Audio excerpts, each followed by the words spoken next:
Hello, এই নিয়ে আমি 4 নম্বর বার ভিডিও করতে বসছি।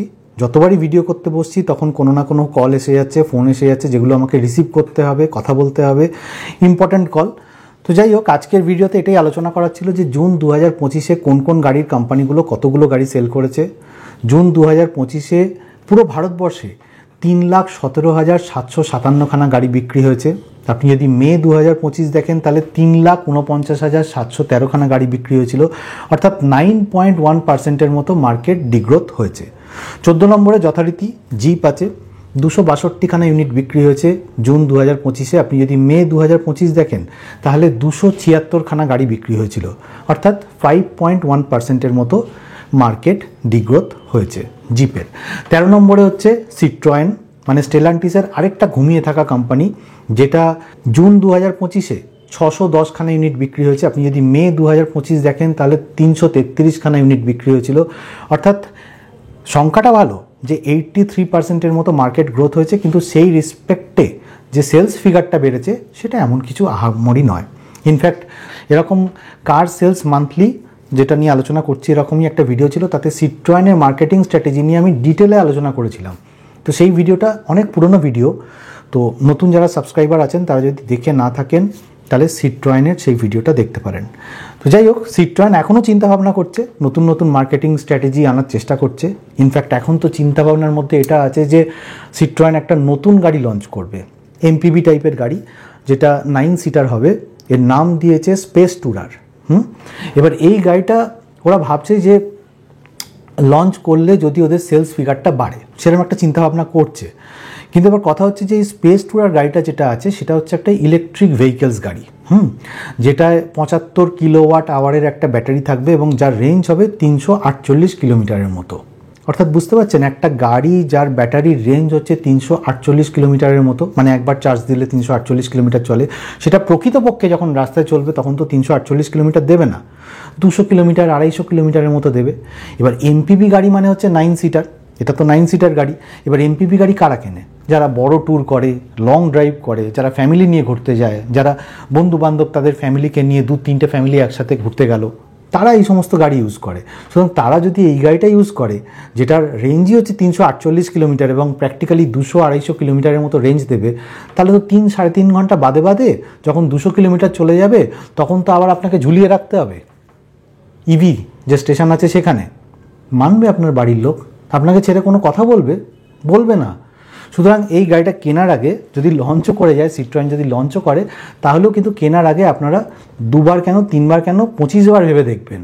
আর আমার মনে হয় সিট্রয়েনের নিজেরই ভাবার উচিত যে এই গাড়িটা লঞ্চ করা উচিত কিনা। 12 নম্বরে চলে যাই। 12তে হচ্ছে নিশান, 1313খানা ইউনিট বিক্রি হয়েছে জুন 2025-এ।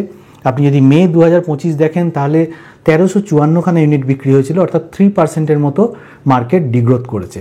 নিশানের তো একটাই গাড়ি জানেন আপনারা, নিশান ম্যাগনাইট, সেই গাড়িটাই কিন্তু ম্যাক্সিমাম সেলস ফিগারটা ধরে রেখেছে। হ্যাঁ, আপনারা বলবেন যে নিশানের আরেকটা গাড়িও আছে, নিশানের এক্সট্রেল, কিন্তু এক্সট্রেল গাড়ির দামও তো অনেক বেশি, সিবিইউ রুট দিয়ে আছে, এটার দাম পড়ে যায় 50 লাখ টাকার মতো।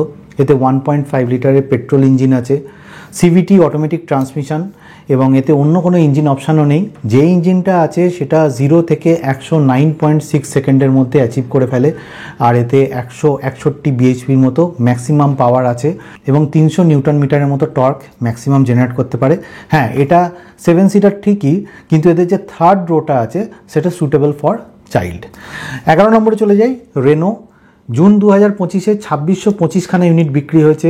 আপনি যদি মে 2025 দেখেন তাহলে 2502খানা ইউনিট বিক্রি হয়েছিল, অর্থাৎ 4.9%-এর মতো মার্কেট গ্রোথ করেছে। এবার রেনোর যে ট্রাইবার গাড়িটা আছে সেটা যবে থেকে লঞ্চ করেছে তাতে 2 টাকারও কাজ করায়নি রেনো। এবার বলছে যে রেনো যে ট্রাইবার গাড়িটা আছে সেটার ফেসলিফট ভার্সন আসতে চলেছে। সুতরাং ট্রাইবার গাড়ি নিশ্চয়ই 7 সিটার গাড়ি হিসেবে উপযোগী গাড়ি, কিন্তু যদি এখন আপনারা কেনার চিন্তাভাবনা করেন তাহলে কয়েক মাস দাঁড়িয়ে যান। কয়েক মাস পরে যখন ফেসলিফট ভার্সনটা এসে যাবে তখন আপনারা ওই ট্রাইবার গাড়িটা কিনতে পারেন। এবার রেনোর যে সিস্টার কনসার্ন আছে দাসিয়ার যে সিইও আছে তিনি বলেছেন যে ডাস্টার যে গাড়িটা আছে সেই ডাস্টার গাড়ির AWD আনবে এবং ইলেকট্রিক ভেহিকেলস হিসেবে ওটাকে লঞ্চ করবে, কিন্তু এটা এদেশে নয়, বিদেশে।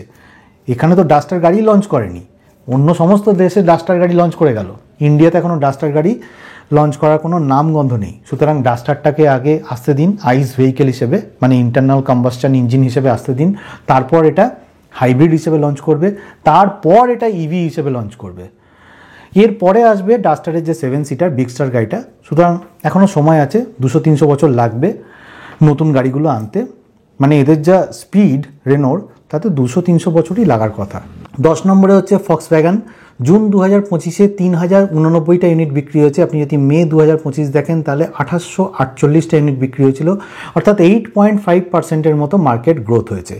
এবার ফক্সওয়াগনেরও দেখুন, এদের যে টিগুয়ান আরলাইন গাড়িটা আছে, সে গাড়িটা 3 মাসও হয়নি লঞ্চ করেছে, এরই মধ্যে 3 লাখ টাকা ডিসকাউন্ট দিতে শুরু করে দিয়েছে। টিগুয়ান যে গাড়িটা আছে সেই গাড়িটা তো ঠিক করে চলে না। টিগুয়ান আরলাইন লঞ্চ করার মানেটা কি হলো? আবার এদের যে ওয়াটাস গাড়িটা আছে কিংবা টাইগুন গাড়িটা আছে, তাতেও তো 2-2.5 লাখ টাকার মতো ডিসকাউন্ট দিতে শুরু করে দিয়েছে। এবার ফক্সওয়াগন এই যে দামি গাড়িগুলো আনছে, সে গাড়িগুলো আনার পেছনে কী যে মার্কেটিং স্ট্র্যাটেজি কাজ করছে আমার নিজেরও জানা নেই। তো যাই হোক, 9 নম্বরে চলে যাই। হন্ডা 4618খানা ইউনিট বিক্রি হয়েছে জুন 2025-এ। আপনি যদি মে 2025 দেখেন তাহলে 3950টা ইউনিট বিক্রি হয়েছিল, অর্থাৎ 16.9%-এর মতো মার্কেট গ্রোথ হয়েছে। হ্যাঁ, হন্ডার সেলটা আগের থেকে অনেকটা পড়ে গেছে, কিন্তু সেখান থেকে একটু হলেও রিভাইভ করেছে। তবে ভালো খবর হচ্ছে এটা যে হন্ডা সিটি যে গাড়িটা আছে, সেই গাড়িটার যে হাইব্রিডটা আছে, সেই হাইব্রিডের দামটা, প্রাইসটাই ওরা 1 লাখ টাকা কমিয়ে দিয়েছে। সুতরাং এখন হন্ডা সিটির যে হাইব্রিড গাড়িটা আছে, যেটার মাইলেজ মোটামুটি 26 কিলোমিটার পার লিটারের মতো, সেটা 20 লাখ টাকার মধ্যে চলে আসবে। সুতরাং সিদান সেগমেন্টে হন্ডা সিটি আমার মনে হয় আবার বাকিদের মুখে একটা চ্যালেঞ্জ দেওয়ার ক্ষমতা তৈরি করছে। 8 নম্বরে চলে যাই।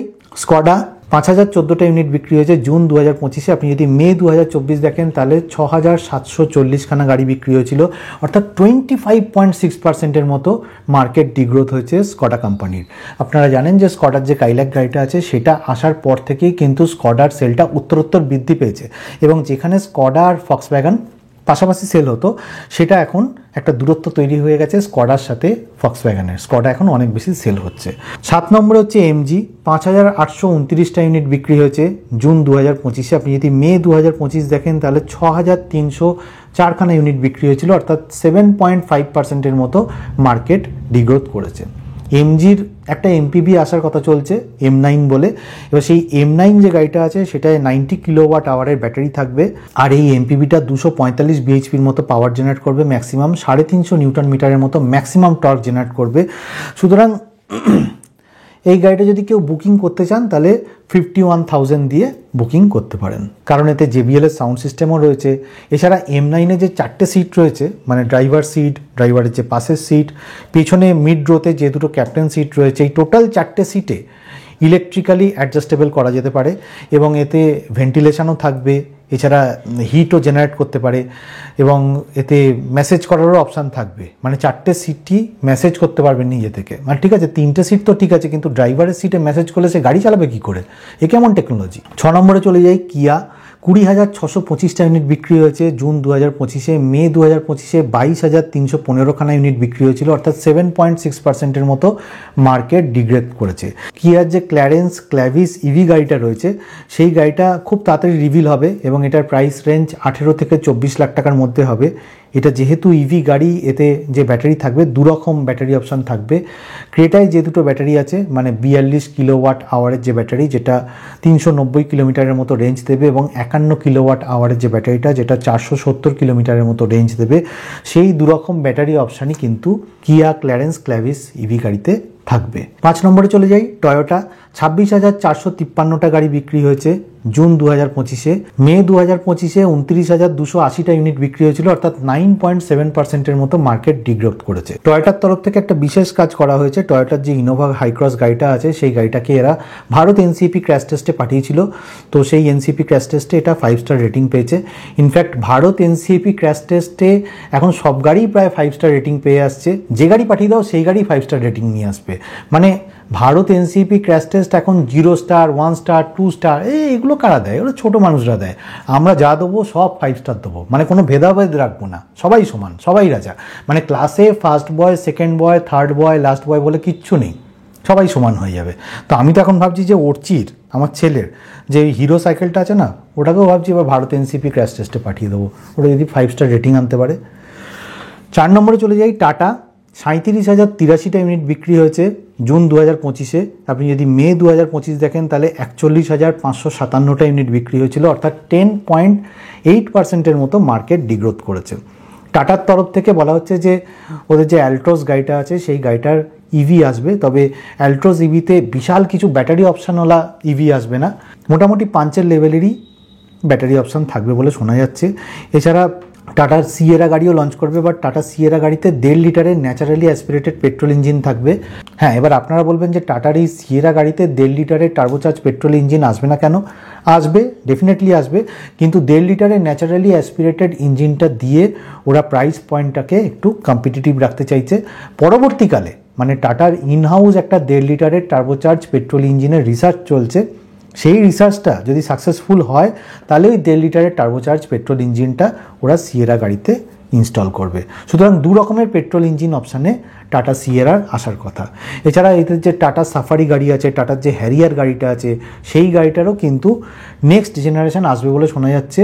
পুরনো যে D8 প্ল্যাটফর্ম, যেটা আউটগোয়িং প্ল্যাটফর্ম হয়ে যাচ্ছে, সেইটায় থাকবে না, মানে সাফারি আর হ্যারিয়ার গাড়িটা সেই প্ল্যাটফর্মে আর তৈরি হবে না। এদের যে নতুন আর্কিটেকচার আছে সেই প্ল্যাটফর্মের ওপর বেস করে হ্যারিয়ার এবং সাফারি গাড়িটা লঞ্চ করবে বলে শোনা যাচ্ছে। ইনফ্যাক্ট সাফারি ইভিতে যেরকম AWD অপশান আছে, সেরকম হ্যারিয়ার এবং সাফারি গাড়িটাতেও AWD অপশান থাকবে বলে শোনা যাচ্ছে। ইনফ্যাক্ট সাফারি এবং হ্যারিয়ারের কেবিন স্পেসটা বর্তমান যে গাড়িটা আছে তার থেকে সাইজে বড় হবে, অর্থাৎ কেবিন স্পেস বড় হবে। সুতরাং সাফারি আর হ্যারিয়ার যদি আপনারা কিনতে চান তাহলে একটু ওয়েট করে যান 1 বছরের মতো, তারপর আপনারা এই গাড়িটাকে দেখবেন, কারণ বেটার জিনিস পাবেন। টাটার আরেকটা গাড়ি আসছে স্কারলেট গাড়ি, সেই স্কারলেট গাড়িটা মোটামুটি পাঞ্চ আর নেক্সন সেগমেন্টেরই হবে, এটাকে মিনি সিয়েরা বলা চলে। তো সেই গাড়িটাও লঞ্চ হয়ে যাবে, এবার কবে লঞ্চ হবে সেটার কিন্তু কোনো আপডেট আমার কাছে নেই। 3 নম্বরে হচ্ছে হুন্ডাই, 44,024খানা ইউনিট বিক্রি হয়েছে জুন 2025-এ। টাটা তো 37,000-এর ঘরে আছে, তার মানে প্রায় 7,000-এর মতো বেশি ইউনিট বিক্রি হয়েছে টাটার থেকে হুন্ডাই গাড়ি জুন 2025-এ। আপনি যদি মে 2025 দেখেন তাহলে দেখবেন যে 43,861টা ইউনিট বিক্রি হয়েছিল হুন্ডাইয়ের গাড়ি, অর্থাৎ 0.4% নেগলিজেবল ইনক্রিজ হয়েছে সেলসে। ইনফ্যাক্ট হুন্ডাইয়ের যে ভেনু গাড়িটা আছে আর ক্রেটা গাড়িটা আছে, এই দুটো গাড়ির ওপর বেস করেই কিন্তু হুন্ডাইয়ের সেলটা চলছে। 2 নম্বরে হচ্ছে মাহিন্দ্রা, 47,306খানা ইউনিট বিক্রি হয়েছে জুন 2025-এ। আপনি যদি মে 2025 দেখেন তাহলে দেখবেন যে 52,341খানা ইউনিট বিক্রি হয়েছিল, অর্থাৎ 9.8%-এর মতো মার্কেট ডিগ্রোথ করেছে। এদের মার্কেট শেয়ার হচ্ছে 14.9%-এর মতো। ইনফ্যাক্ট রিসেন্টলি মাহিন্দ্রার যে দুটো বাচ্চা হয়েছে না, XEV9e আর BE6, এই গাড়ি দুটোতে 2 রকম ব্যাটারি অপশান আসতো। একটা হচ্ছে 59 কিলোওয়াট আওয়ারের ব্যাটারি, আরেকটা হচ্ছে 79 কিলোওয়াট আওয়ারের ব্যাটারি। এবার এই 79 কিলোওয়াট আওয়ারের যে ব্যাটারিটা, সেটা এদের টপ ভেরিয়েন্টেই শুধুমাত্র পাওয়া যাচ্ছিল, কিন্তু এইবার মাহিন্দ্রার তরফ থেকে মিড ভেরিয়েন্ট যেটা আছে তাতেও কিন্তু 79 কিলোওয়াট আওয়ারের ব্যাটারিটা পাওয়া যাবে। অর্থাৎ আপনারা বেশি পাওয়ারফুল ইঞ্জিনের জন্য বা বেশি পাওয়ারফুল ব্যাটারিওয়ালা গাড়ির জন্য টপ ভেরিয়েন্ট আর কিনতে হবে না, মিড ভেরিয়েন্টের গাড়ি কিনলেও আপনার কাজ চলে যেতে পারে। এছাড়া আরেকটা খবর শোনা যাচ্ছিল যে 15 আগস্টে মাহিন্দ্রা নতুন কিছু করতে যাচ্ছে, মানে 4খানা গাড়ি বা বেশ কিছু গাড়ি নতুন লঞ্চ করবে বলে শোনা যাচ্ছে। কিন্তু ওরা কোনো গাড়ি লঞ্চ করছে না, ওরা কিছু কনসেপ্ট কার 15 আগস্টে রিভিল করবে বলে শোনা যাচ্ছে। এবার এই কনসেপ্ট কারগুলোর মধ্যে ইভি আছে নাকি শুধুমাত্র আইস আছে নাকি আইস ইভি মিলিয়ে আছে, সেই ব্যাপারে কোনো কনফার্ম নিউজ নেই। কনফার্ম নিউজ হলে আমি শেয়ার করে দেবো আপনার সাথে। আর 1 নম্বর পজিশনে হচ্ছে মারুতি, 1,18,906খানা ইউনিট বিক্রি হয়েছে জুন 2025-এ। 1,35,962খানা ইউনিট বিক্রি হয়েছিল মে 2025-এ, অর্থাৎ 12%-এর মতো, প্রিসাইজলি 12.5%-এর মতো মার্কেট ডিগ্রোথ করেছে। মারুতির তরফ থেকেও চেষ্টা করা হচ্ছে সেলসটা যাতে বাড়ে, সেই জন্য এদের যে নেক্সার প্রোডাক্টগুলো আছে তাতে বেশ কিছু গাড়িগুলোতে, ইনফ্যাক্ট সব গাড়িগুলোতেই ডিসকাউন্ট দেওয়া হচ্ছে। এদের যে গ্র্যান্ড ভিটারা গাড়িটা আছে সেটা যদি 2024-এর ম্যানুফ্যাকচার হয় তাতে 1,85,000 টাকার মতো ডিসকাউন্ট দেওয়া হচ্ছে। 2025-এরও কিছু গ্র্যান্ড ভিটারাতে 1,45,000 টাকার মতো ডিসকাউন্ট দেওয়া হচ্ছে। এবার এই ডিসকাউন্টটা কি কি প্যারামিটার নিয়ে যোগ করে 1,45,000 বা 1,85,000 তৈরি হচ্ছে সেটা কিন্তু আপনারা শোরুম গেলে তবেই ডিটেলে পাবেন। এছাড়া নেক্সার যে ব্যালেনো গাড়িটা আছে, ফ্রংস আছে, জিমনি আছে, কিংবা এদের ইগনিস যে গাড়িটা আছে, ইনভিক্টো আছে, এই সব গাড়িতে কিন্তু এরা ডিসকাউন্ট দিচ্ছে। এবার দেখা যাক যে মারুতি এরকম ডিসকাউন্ট দিয়ে নিজেদের সেলসটা বাড়াতে পারে কিনা। ইনফ্যাক্ট মারুতির সেলসটা কেন কমছে, উত্তরোত্তর কমে যাচ্ছে কেন, মার্কেট শেয়ার কমে যাচ্ছে কেন, সেটা নিয়ে একটা ডিটেলে ভিডিও করেছিলাম। সেই ভিডিওটা যদি না দেখে থাকেন তাহলে এখানে আই বাটনে ক্লিক করে দেখে নিতে পারেন। তো ভিডিওটা এখানেই শেষ করলাম। ভিডিওটা যদি ভালো লাগে তাহলে লাইক, শেয়ার, কমেন্ট করবেন, আর যদি চ্যানেলটা ভালো লাগে তাহলে সাবস্ক্রাইব করে নেবেন। আর যারা 4 হুইলার চালান তারা সিট বেল্ট পরবেন, যারা 2 হুইলার চালান হেলমেট পরবেন। খুব ভালো থাকবেন, বাই।